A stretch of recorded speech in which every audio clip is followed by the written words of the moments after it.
Anandabazar, Dhaka medical এবং অমর ২১ হল থেকে আমরা ৩ জনকে আমরা পেয়েছি।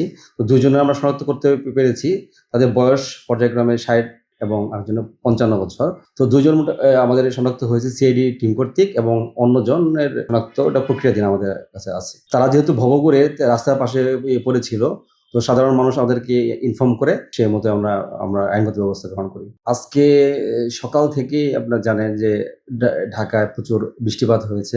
স্মরণকালে সেরা বৃষ্টিপাত হয়েছে। তো আমরা আপনার তথ্য মতে আমরা ৩ জন আমরা পেয়েছি। সেটা সকালে যখন আমরা এই মেসেজটি পাই, তখন আমরা সেখানে পুলিশ টিম পাঠাই এবং পুলিশ টিম ঢাকা মেডিকেলে তাদেরকে নিয়ে যায়।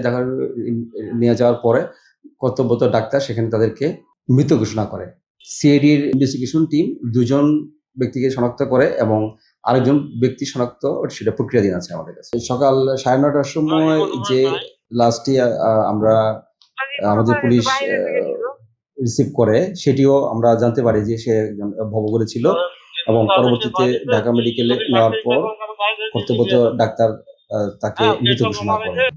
এর আগেও আমাদের শাহবাগ এলাকা থেকে আমরা অনেক ভবঘুরেকে পুনর্বাসনের ব্যবস্থা করেছি বিভিন্ন সামাজিক সংগঠনের মাধ্যমে। তো বিভিন্ন দেখা যাচ্ছে যে যেকোনো প্রাকৃতিক দুর্যোগের সময় এই বিষয় আমাদের এই সংখ্যাটা বেড়ে যায়। অসংখ্য ভবঘুরে পাওয়া যায়, যেগুলো ইতিপূর্বে আমরা আমাদের উদ্যোগে বিভিন্ন সামাজিক সংগঠনের মাধ্যমে তাদেরকে পুনর্বাসনের ব্যবস্থা করেছি।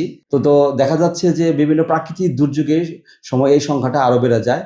ভবঘুরের সংখ্যা বেশি হওয়ায় আমাদের পক্ষে তাদেরকে পুনর্বাসন করা সম্ভব হয় না। তারা মূলত আসলে অসুস্থ থাকে, বার্ধক্য থাকে, অবস্থায় থাকে, তাদের সেবা পায় না। এইসব কারণে তাদের মৃত্যুর ঝুঁকিটা বেশি থাকার কারণে তাদের মৃত্যুর সংখ্যাটাও বেড়ে যায়।